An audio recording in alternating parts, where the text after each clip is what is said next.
Before Lucy's mother died suddenly 5 years ago, she worked as a shark biologist, but at the time, Lucy never cared much about her mother's work. Then a great white shark ends up in the harbor, so Lucy and her best friend Fred try to learn as much as they can about great whites for a school project. When another tragedy affects Lucy's life, she dives deeper into learning about sharks as a way to cope with her grief. With the help of her father, an elderly widowed neighbor, and a fisherman friend of the family, they travel to meet people from her mother's past and talk about why more sharks are being spotted in the area.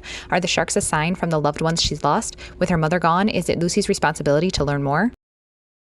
Two friends' lives were transformed by new President Idi Amin's decision to expel Indians from Uganda in 1972. He wants to return Africa to the Africans, even though Indians had lived in Uganda for generations. They now have 90 days to leave the country, which means best friends Asha and Yusofu may never see each other again. Asha does what she can to delay her family's leaving, even though it ends up causing more trouble. Yusofu is torn. He is upset that his friend must leave, but as an African, he feels that her family has been given more opportunities than his own. Violence breaks out all over the country as tensions rise between the groups. Can their friendship survive this test, or are the differences that have been brought to light just too great? Cassidy Blake should have died. After she was saved from drowning by a ghost named Jacob, she has been able to lift the veil between our world and the world of the dead and see the last living moments of the ghosts still haunting Earth. It isn't the most fun gift, but Cassidy can't help herself when she hears the tap, tap, tap indicating that a ghost is near. Cassidy can't wait to have a ghost-free summer, besides her best friend Jacob, of course, but then all that changes when her ghostwriter parents announce that they got their own TV show to travel to the world's most haunted cities. Now Cassidy is off to Edinburgh, Scotland, but unlike the harmless ghosts at home, these ghosts are steeped in history and more dangerous than she could ever imagine. When actor and activist George Takei was 4 years old, he and his family were taken from their home and put into an internment camp with other Japanese American families. In 1942, during World War II, President Franklin D. Roosevelt had ordered that every person of Japanese descent be taken from their homes and locked up, convinced that they were spies in the United States despite no evidence. Japanese Americans lost their homes, businesses, money, belongings, and worst of all, their freedom. Takei tells his experiences with growing up in the camp and the impact that it had on his family and the others living there with him. In September 1940, a ship named the SS City of Benares headed out full of British children escaping the devastation of World War II. These children were to be taken in by relatives or strangers in Canada to protect them from the bombings in their cities. There were 100 children along with chaperones and sailors on board. The government was confident that with the protection of warships, the SS City of Benares would make it to Canada safely. Unfortunately, they were wrong. After the warships left during the journey, the ship was bombed by a German submarine, sinking it quickly. While this is tragic, it brought out the bravery, courage, and hope of its survivors. Read the stories of those who perished and those who survived this tragedy.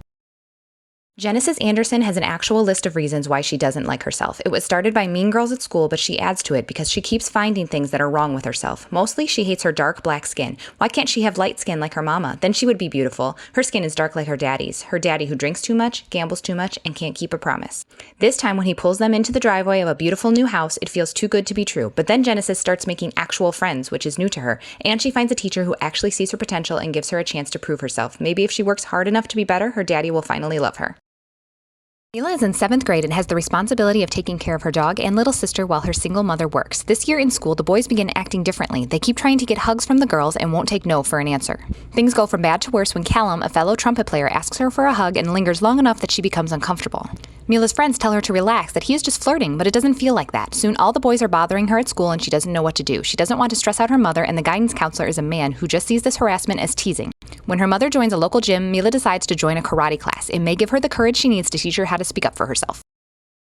12-year-old King spends his time in the bayou looking for his dead brother because he knows that Khalid is a dragonfly now. When he's not doing that, he sees his brother in his dreams and remembers the wisdom Khalid would give him through his sleep-talking. Days before his brother died, King found out that his best friend Sandy was gay. Khalid overheard this and told King to stop being Sandy's friend, to stop any rumors about him being gay too. Months later, with his brother gone, King struggles with that choice, feeling as if he would betray his brother if he went back on his promise. When Sandy runs away from home to escape his abusive father, King helps him hide in a tent in the backyard. King now has to figure out who he is, who he wants in his life, and how to deal with the heartbreaking death of his older brother.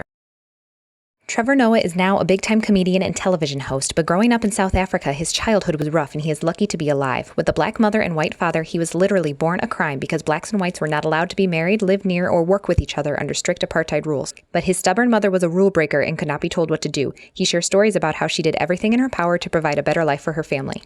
When the strict regulations were lifted in South Africa, Trevor didn't need to hide anymore, but he still felt like he didn't belong. He did what he could to get by in school without being bullied and in the streets without being beaten or arrested by the police, even though it didn't always work.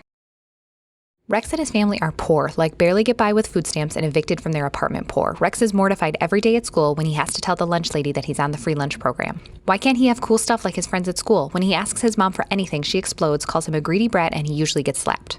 Sometimes his mother explodes so big that she gets beaten by his stepdad Sam and then blames Rex that it was all his fault. His abuela buys him things when she can, but his mother is so stubborn that she doesn't allow it. Rex is a good person and works hard, but gets scared when he feels his own anger boiling inside of him. Can he overcome it and help his family find a better life?